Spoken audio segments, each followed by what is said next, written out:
આપણે કાર્બોક્સિલિક એસિડની બનાવટની જે પદ્ધતિઓ આપેલી છે એક પછી એક જોઈએ. એમાં પહેલી પદ્ધતિ છે આલ્કોહોલમાંથી તથા આલ્ડીહાઇડમાંથી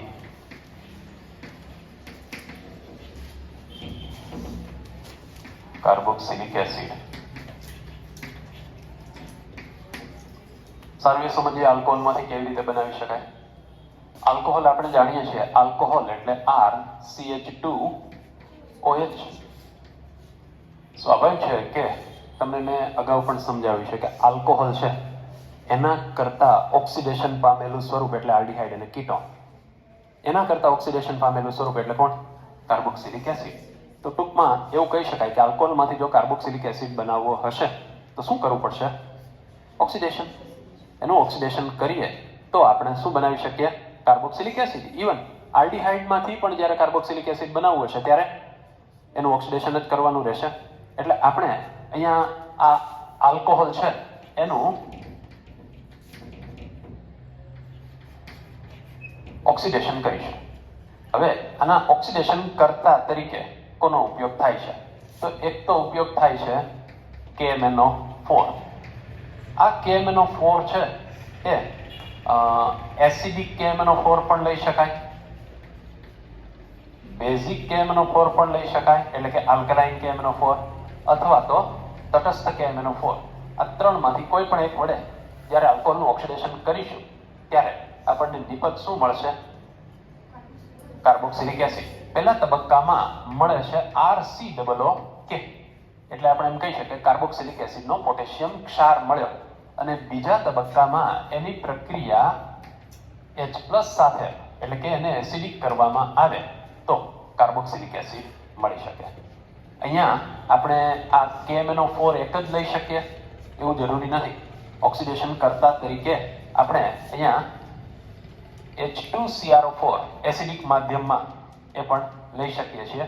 પછી CrO3H2SO4 આનો પણ ઉપયોગ થઈ શકે છે. અને આ પ્રક્રિયકને પર્ટિક્યુલરલી આ જે પ્રક્રિયક છે ને એને કેવું જોન્સ છે? જોન્સ નથી ને, જોન્સ પ્રક્રિયક તરીકે ઓળખવામાં આવે છે. તો જોન્સ પ્રક્રિયકનો ઉપયોગ કરી શકાય. તમને અહીંયા જો એક બીજું ઉદાહરણ પણ આપેલું છે. કયું છે? ડેકેનવનોલ છે, બરાબર. તો ડેકેનવનોલ જુઓ, CH3CH2 9 ટાઈમ OH. આ છે ડેકેન-1 ઓલ. આ ડેકેન-1 ઓલ છે એનું જોન્સ પ્રક્રિયક એટલે કે CrO3H2SO4 ઓક્સિડેશન કરતા વડે જ્યારે ઓક્સિડેશન કરવામાં આવે ત્યારે CH3CH2 8 ટાઈમ COOH. બોલો. હે? પછી પાછું એક CH2 લખેલું હોય, બરાબર છે, એટલા માટે. તો આ થઈ ગયું ડેકેનોઇક એસિડ. આ ક્લિયર છે? તો આવી રીતે આલ્કોહોલ છે એનું ઓક્સિડેશન કરી અને આપણે શું મેળવી શકીએ છીએ? Carboxylic acid. એક વસ્તુ યાદ રાખજો, તમે જ્યારે ઓક્સિડેશન પ્રક્રિયા લખતા હો ત્યારે કદાચ ઓક્સિડેશન કરતા યાદ ન આવે ને તો તમે કેટલાક ઓક્સિડેશન કરતા યાદ રાખી લો, જેમ કે KMnO4 ત્રણે માધ્યમમાં છે, પછી ક્રોમિક એસિડ છે, પછી CrO3 છે. આનો ઉપયોગ કરીને ઓક્સિડેશન કરી નાખજો ખરા, બરાબર. તમને એમ થાય કે એક્યુરેટ યાદ આવે તો જ લખું છે એવું નહીં કરતા, બરાબર. બીજા ઓક્સિડેશન કરતા જે યાદ આવે ને એ લખીને એકવાર પ્રયત્ન કરી લેવાનો. જો યાદ ન આવે તોની વાત છે. ખ્યાલ આવી ગયો? ઓકે. તો આ રીતે આપણને કાર્બોક્સિલિક એસિડ બનાવટની એક પદ્ધતિ જોઈ. આપણે શેમાંથી જોયું? આ આલ્કોહોલમાંથી. હવે આલ્ડીહાઇડમાંથી, તો એને તો આપણે જસ્ટ રિકોલ કરવાનું છે કેમ કે હમણાં જ ભણી ગયા છીએ. આલ્ડીહાઇડમાંથી કાર્બોક્સિલિક એસિડ યાદ છે ને? આલ્ડીહાઇડ એટલે RCHO અને એમાંથી કાર્બોક્સિલિક એસિડ મેળવવું છે. તમને ખ્યાલ છે કે આલ્ડીહાઇડનું ઓક્સિડેશન સરળ છે, નિર્બળ પરિસ્થિતિમાં થઈ શકે એટલે નિર્બળ ઓક્સિડેશન કરતા પણ લઈ શકાય. તો અહીંયા RCHO છે એના માટે હું અહીં લખી નાખું ટોલન્સ પ્રક્રિયક. શું લખું? ટોલન્સ પ્રક્રિયક. અચ્છા, ટોલન્સ ન લેવો હોય તો પેલિંગ પ્રક્રિયક. પેલિંગ ન લેવો હોય તો બેનેડિક્ટ પ્રક્રિયા. આ લઈ શકાય કે નહીં? આ નિર્બળ ઓક્સિડેશન કરતા છે બધા, બરાબર છે? એટલે આના વડે આપણે ઓક્સિડેશન કરી શકીએ. તો પ્રબળ ઓક્સિડેશન કરતા વડે તો થાય. દાખલા તરીકે હું આમ લખું HNO3, તમને યાદ હશે નાઇટ્રિક એસિડ, એના વડે ઓક્સિડેશન કરી શકાય છે. પછી લખો તમે KMnO4, આ બધા અથવામાં જ છે. KMnO4 છે એના વડે H2CrO4. તો આમાંથી કોઈ પણ એક ઓક્સિડેશન કરતા તમે લેશો એટલે તમને શું નિપજ મળશે? કાર્બોક્સિલિક એસિડ મળશે. અહીંયા તમને સમીકરણ આપવામાં નથી આવેલું. શું કામે? કારણ કે આગળ તમે આ પાછા ભણી જ ગયા છો કે આલ્ડીહાઇડનું ઓક્સિડેશન કેમ થાય. આવી રીતે આલ્ડીહાઇડમાંથી કાર્બોક્સિલિક એસિડ મેળવી શકાય. તો પહેલી પદ્ધતિ હતી આલ્કોહોલમાંથી તથા આલ્ડીહાઇડમાંથી કાર્બોક્સિલિક એસિડ. ઓકે, ત્યાર પછી આગળ વધીએ. સેકન્ડ છે આલ્કાઇલ બેન્ઝીન સંયોજનોમાંથી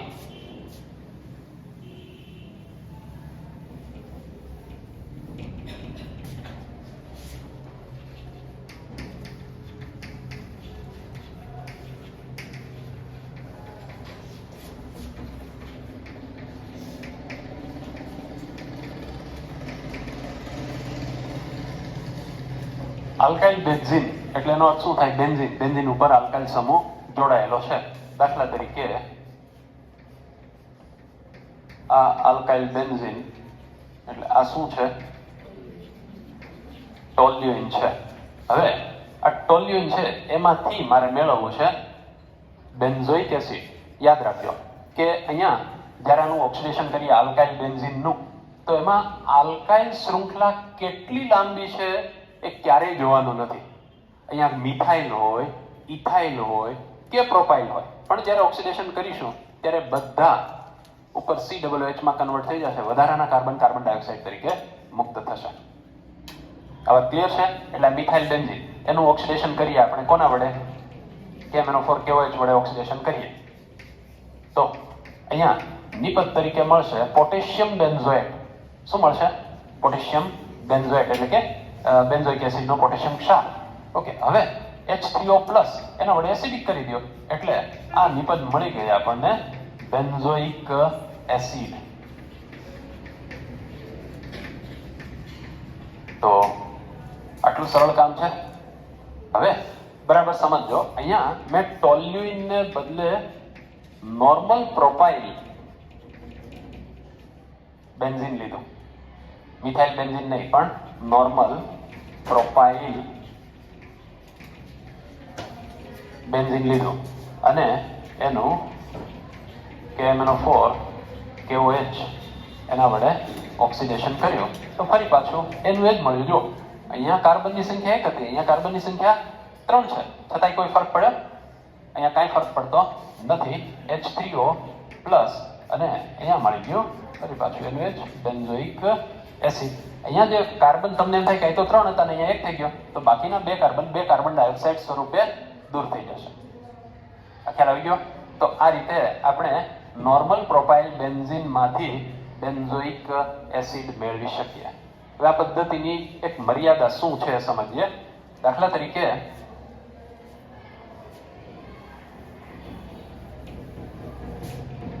અહીંયા મારી પાસે આમ છે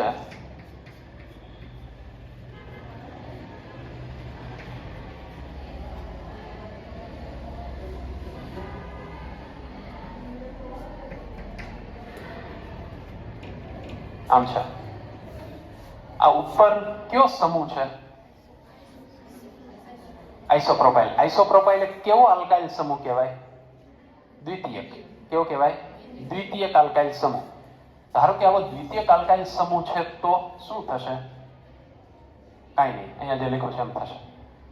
દ્વિતીયક આલ્કાઇલ સમૂહ છે તો આ જ પ્રમાણે નિપજ મળશે, એમાં કોઈ ફરક પડશે નહીં.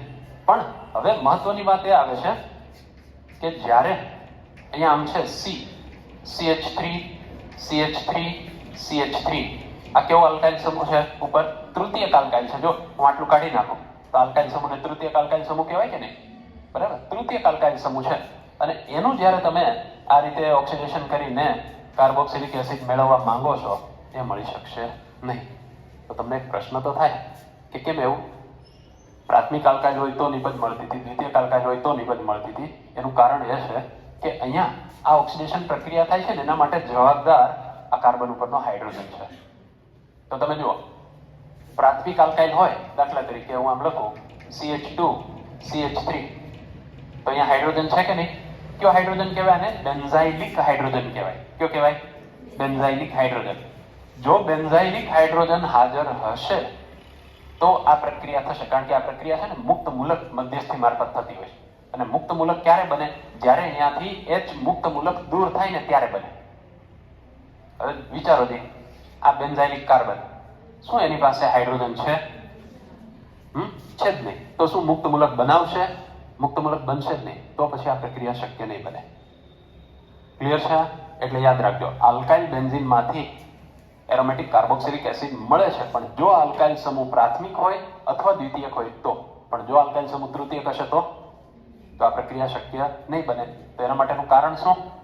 ઓક્સિડેશન પ્રક્રિયા થવા માટે અહીંયા જવાબદાર છે આલ્કાઇલ બેન્ઝાઇલિક હાઇડ્રોજન. જો આલ્કાઇલ સમૂહ પાસે બેન્ઝાઇલિક હાઇડ્રોજન જ નહીં હોય, બરાબર છે, તો એ પ્રક્રિયા આગળ વધી શકશે નહીં, કારણ કે અહીંયા ક્રિયાશીલ મુક્ત મૂલક મધ્યસ્થી મારફત પ્રક્રિયા થતી હોય છે અને એ બનશે નહીં, માટે ઓક્સિડેશન પ્રક્રિયા થશે નહીં. ક્લિયર છે? ઓકે. તો આ આલ્કાઇલ બેન્ઝીન સંયોજનો છે એમાંથી આપણે જોઈ ગયા. હવે સાથે સાથે આપણે એક બીજી બાબત પણ જોઈ લઈએ.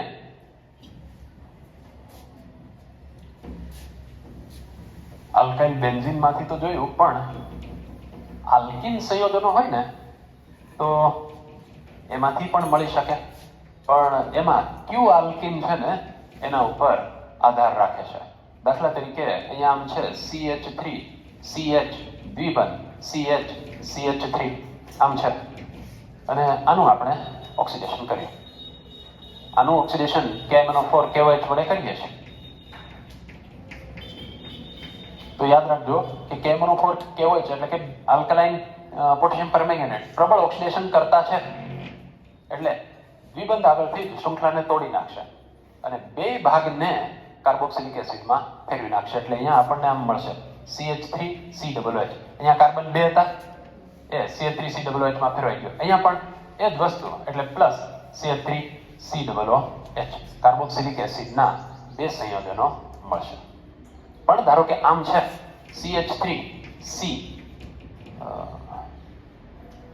CH3 ડબલ બોન્ડ CH2, અને આનું હું હવે આ ઓક્સિડેશન કરતા વડે ઓક્સિડેશન કરું છું, તો અહીંયા શું થશે? અહીંયા તમને કાર્બોક્સિલિક એસિડ નિપજ નહીં મળે. અહીંયા શું મળે છે? અહીંયાથી શૃંખલા તૂટી જાય છે, પણ આવું મળે છે CH3C double bond O CH3. આ શું મળ્યું? કીટોન મળે. કાર્બોક્સિલિક એસિડ નહીં, શું મળે છે? કીટોન મળે છે, અને પ્લસ CO2 અને H2O આવું મળશે. એટલે કે કયો આલ્કીન છે એના આધારે તમને નિપજ મળશે. દાખલા તરીકે બ્યુટોઇન હતું તો એનાથી આપણને કાર્બોક્સિલિક એસિડના 2 અણુ મળ્યા, પણ આ વિસ્થાપિત આલ્કીન જ્યારે આવે છે ત્યારે નિપજ તમને જુદી મળી શકે. એ તમને અહીંયા લખીને આપેલું નથી, એટલે આ સમીકરણો તમારે લખી લેવા જોઈએ.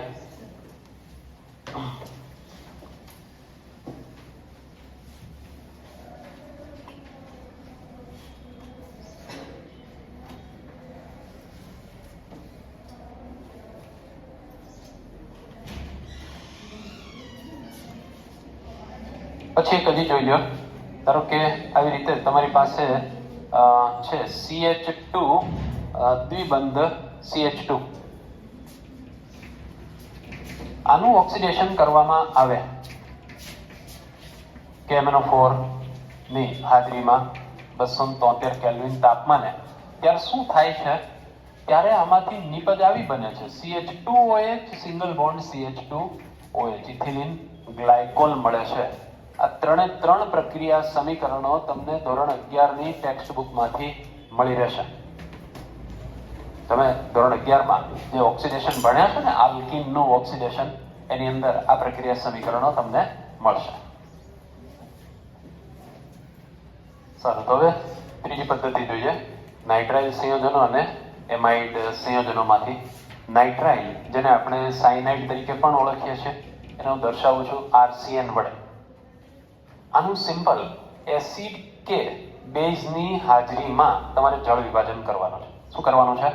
જળ વિભાજન. એટલે કે H+ હોય અથવા તો OH- એની હાજરીમાં જ્યારે જળ વિભાજન કરવામાં આવે, RCN એટલે RC ટ્રિપલ બોન્ડ N છે, એટલે અહીંયા મળશે RC, પછી આ ટ્રિપલ બોન્ડ N છે એના સ્થાને આવું થશે RC double bond O NH2. આનો અર્થ શું થયો કે કાર્બન નાઇટ્રોજન વચ્ચે ત્રિબંધ હતા, એમાંથી 2 પાઇ બંધ તૂટી ગયા, બંનેની 2 સંયોજકતા ખાલી પડી. કાર્બન સાથે ઓક્સિજન જોડાયો, નાઇટ્રોજન સાથે 2 હાઇડ્રોજન જોડાયા. આપણે જાણીએ CONH2 એટલે એમાઇડ સમૂહ થાય, એટલે અહીંયા નિપજ શું મળી? એમાઇડ મળી. નાઇટ્રાઇલ હતું એમાંથી શું મળ્યું આપણને?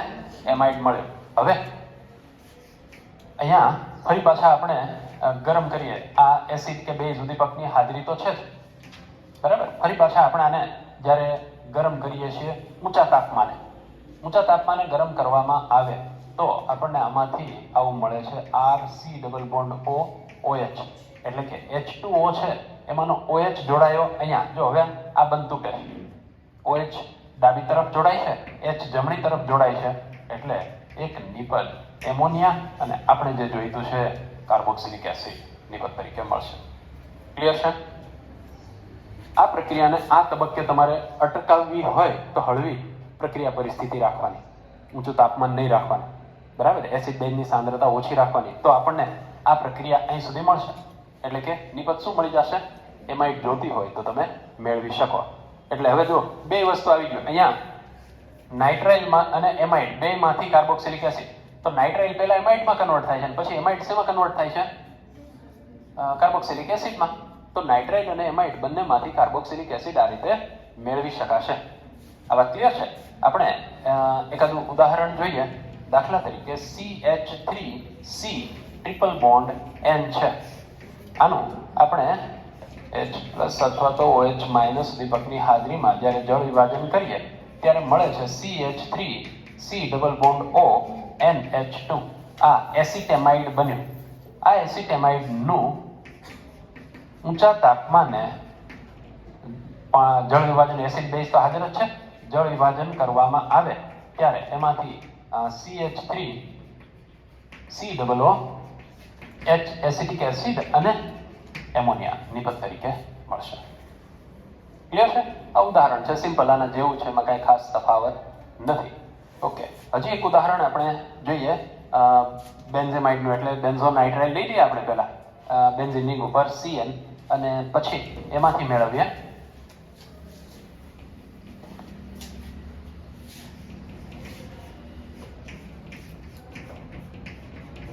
આ શું છે? અને બેન્ઝીન કાર્બોનાઇટ્રાઇલ કહેવાય, બેન્ઝોનાઇટ્રાઇલ કહેવાય, તો ફિનાઇલ સાયનાઇડ કહેવાય છે. આનું આપણે પહેલા એસિડ અથવા તો બેઝ ઉદ્દીપકની હાજરીમાં જળ વિભાજન કરીએ છીએ ત્યારે પાણીનો અણુ ઉમેરાઈ જાય છે. સમજો CONH2, એટલે કે આ બની ગયું બેન્ઝેમાઇડ. હવે એનું જળ વિભાજન ઊંચા તાપમાને જ્યારે થાય ત્યારે એમાંથી નિપજ મળે છે બેન્ઝોઇક એસિડ. શું મળે છે? બેન્ઝોઇક એસિડ નિપજ તરીકે મળશે. ક્લિયર છે? તો આપણે આવા 2 ઉદાહરણ જોયા. એક નાઇટ્રાઇલ લીધું પહેલા, એસિટોનાઇટ્રાઇલ CH3CN, એનું એક નામ છે એસિટોનાઇટ્રાઇલ, સામાન્ય નામ છે, યાદ રાખજો.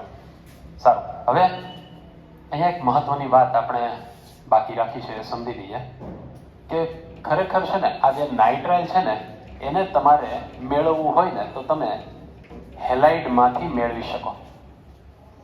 તમારી પાસે આલ્કાઇલ હેલાઇડ છે અને તમારે આલ્કાઇલ નાઇટ્રાઇલ મેળવવું છે તો કેમ મેળવી શકો?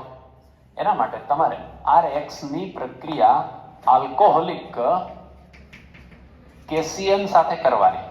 આમ કરશો ને એટલે કાર્બન ઉમેરાશે. જો CN અહીંયા જોડાયો X ની જગ્યાએ, એટલે -KX થઈ ગયું. CN જોડાયો એટલે એક કાર્બન વધી ગયો આની અંદર.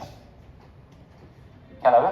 આની અંદર શું થયું? એક કાર્બન છે એ ઉમેરાઈ ગયો અને આપણને નાઇટ્રાઇલ મળ્યું. નાઇટ્રાઇલમાંથી એમાઇડ, એમાઇડમાંથી શું મળશે? કાર્બોક્સિલિક એસિડ મળશે. એટલે ખાસ યાદ રાખજો, તમારી પાસે આલ્કાઇલ હેલાઇડ હોય એના કરતાં એક વધુ કાર્બન વાળો કાર્બોક્સિલિક એસિડ મેળવવો હોય તો પહેલા તમે એની કેસીન સાથે પ્રક્રિયા કરો ને પછી જળ વિભાજન કરો તો તમને એક વધુ કાર્બન સંખ્યા ધરાવતો કાર્બોક્સિલિક એસિડ મળે. અહીંયા કાર્બન આરમાં જેટલા હશે એટલા ઉપરાંત અહીંયા તમે જુઓ ને તો આર ઉપરાંતનો એક કાર્બન આવી ગયો કે નહીં, એ કયો CN વાળો કાર્બન.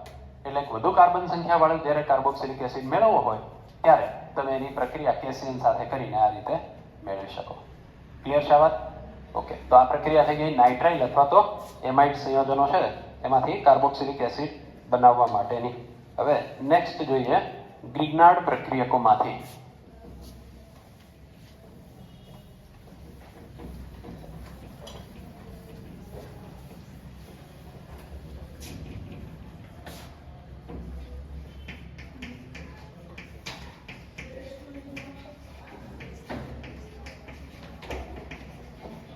સારું, આપણે જાણીએ છીએ કે ગ્રિગ્નાર્ડ પ્રક્રિયક એટલે શું? RMgX. તમને એ પણ ખબર છે કે આ હેલો આલ્કેનમાંથી બને છે ગ્રિગ્નાર્ડ પ્રક્રિયક. યાદ છે?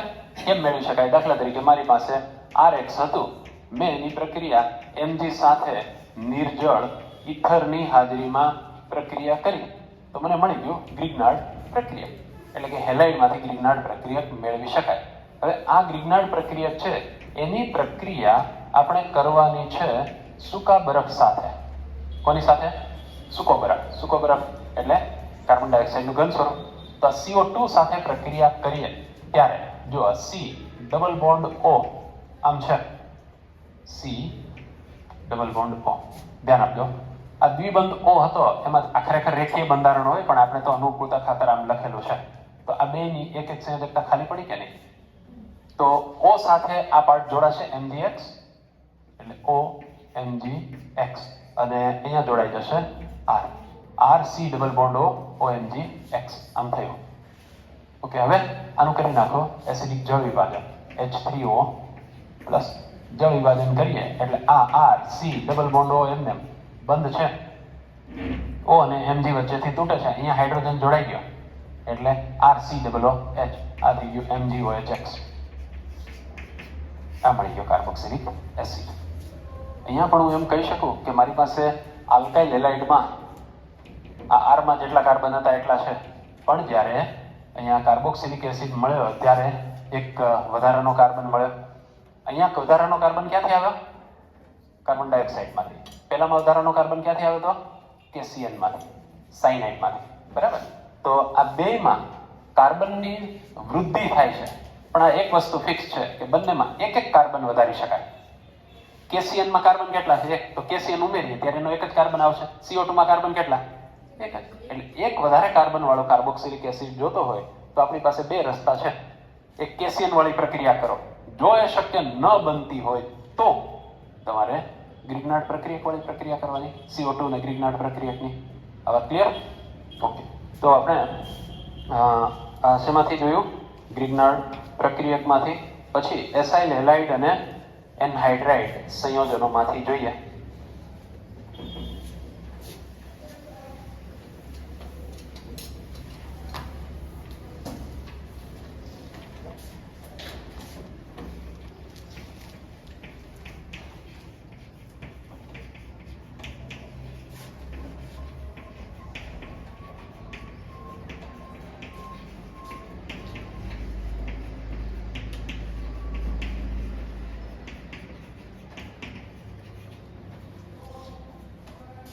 એસાઇલ હેલાઇડ અને એનહાઇડ્રાઇડ સંયોજનો. પહેલી વાત તો એ કે આપણને એસાઇલ હેલાઇડ એટલે શું ખબર હોવી જોઈએ. એસાઇલ હેલાઇડ માટે એસાઇલ સમૂહ કોને કહેવાય એ ખબર હોવી જોઈએ. RCO એનું નામ એસાઇલ સમૂહ. બરાબર? એસાઇલ હેલાઇડ એટલે આમ લખી શકું RCOX. આ એસાઇલ હેલાઇડ. ઓકે, એનહાઇડ્રાઇડની વાત આપણે પછી કરીએ. એસાઇલ હેલાઇડ છે સાવ સિમ્પલ છે, એમાંથી કાર્બોક્સિલિક એસિડ મેળવવું. શું કરવાનું છે મારે? આ બંને તોડી નાખવાનો છે. કેમ કે કાર્બોક્સિલિક એસિડમાં હેલોજન તો હોવાનો જ નહીં એટલે આને હટાવવો પડશે. એને હટાવીએ ત્યાં શું લાવવું તો આ કાર્બોક્સિલિક એસિડ બની જાય? OH.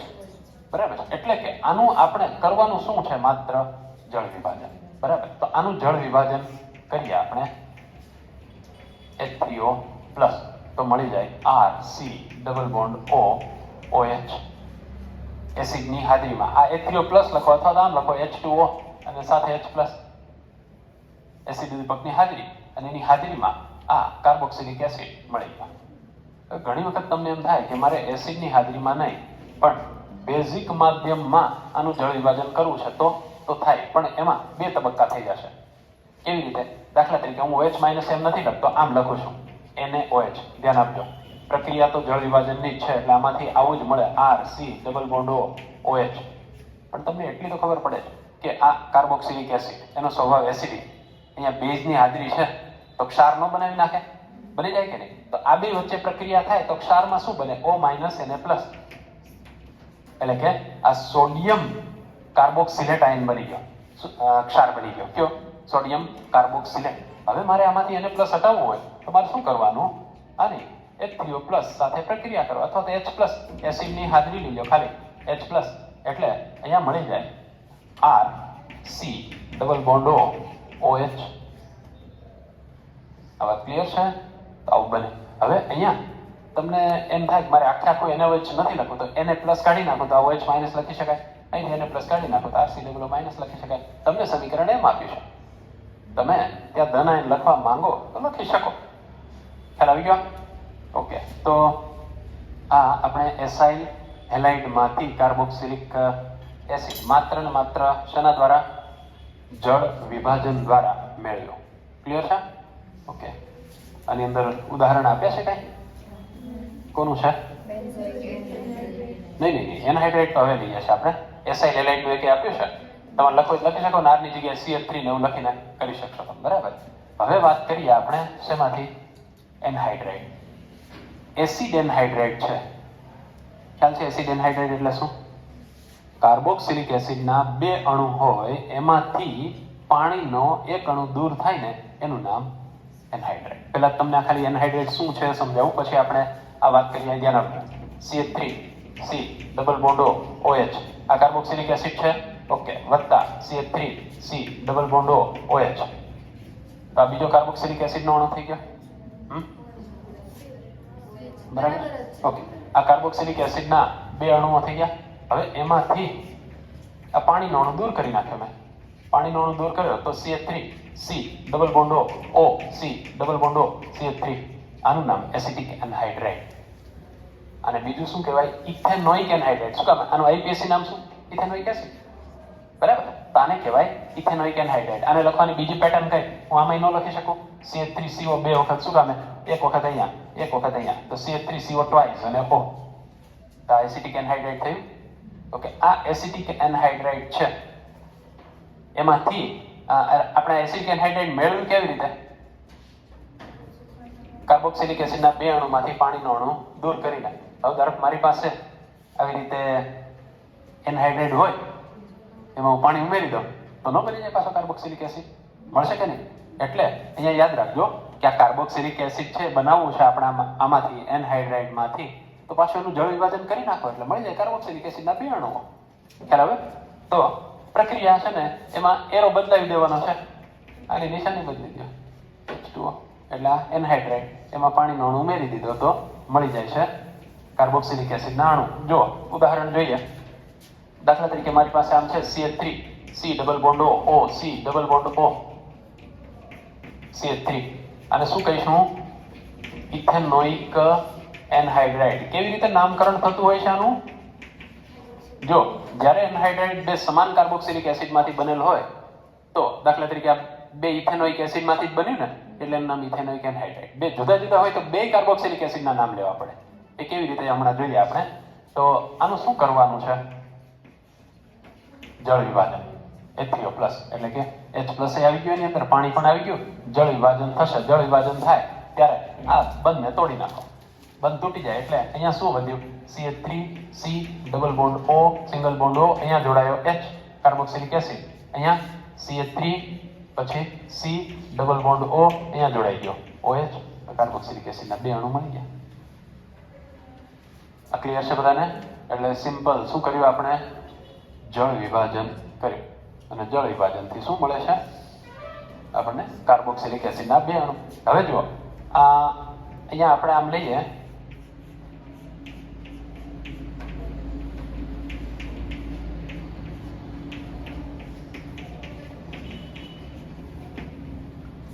આનું નામ શું થાય?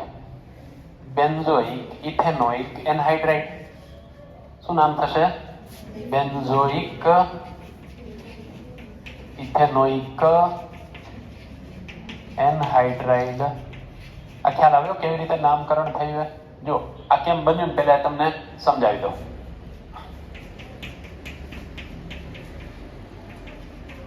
આ બેન્ઝીન રિંગ ઉપર COOH શું નામ થાય? Benzoic acid. બરાબર. પછી આ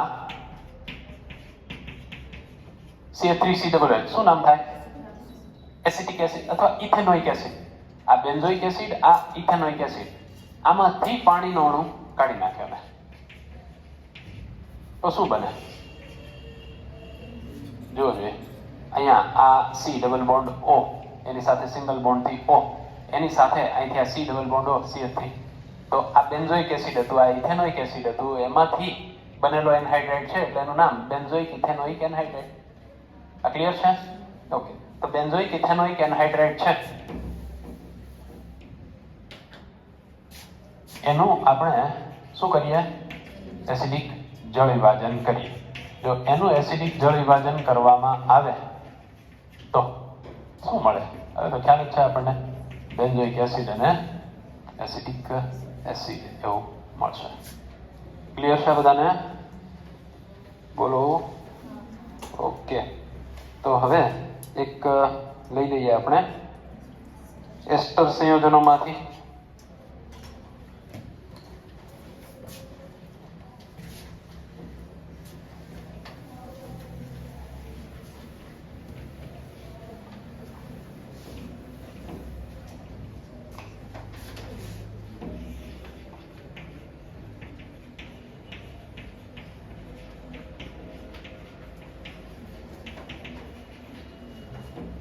તમે એક વસ્તુ જો અહીંયા માર્ક કરશો ને તો બનાવટ જે છે ને કાર્બોક્સિલિક એસિડની, એમાં પહેલું આલ્કોહોલ અને આલ્ડીહાઇડમાંથી હતું.